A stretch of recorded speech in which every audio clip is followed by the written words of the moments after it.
Brought to you by GTA, your island, your network. This is a red flag for us. That's what Guam Education Board Budget and Finance Chair Mark Mendiola said regarding issues over the financial sustainability of charter schools and the potential impact to DOE. He, along with the board and Superintendent John Fernandez, met with Charter Council Chair Amanda Bloss on Friday.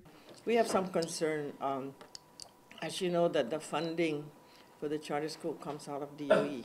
Board Chair Maria Gutierrez said with over $8 million going to charter schools every year, accountability needs to be prioritized. We're basically reviewing their purchases, and we're flagging a lot of stuff. And when we flag these items, how do we hold them accountable?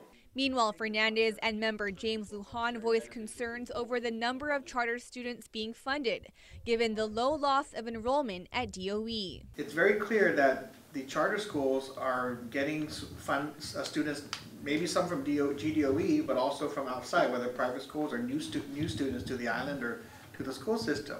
But all the resources are coming from DOE.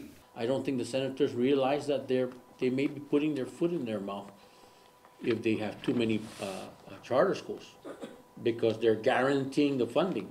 They can't even guarantee the public schools its funding. Meanwhile, concerns over long-term budget impacts were also raised. And in addition to that is if these charter schools, let's say for example, open up and they take that $6,500 and they say they're going to buy a building, and let's say 10 years from now they decide that, you know what, it's a losing venture or whatever, we're going to shut down. Who owns those properties?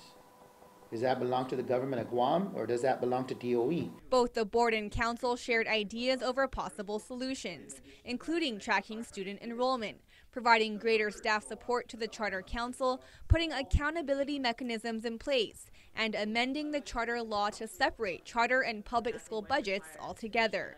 We should note Senator Joe San Agustin has introduced legislation aimed at amending the charter law, which addresses some but not all of the concerns raised at today's meeting.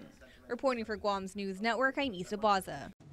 Brought to you by GTA, your island, your network.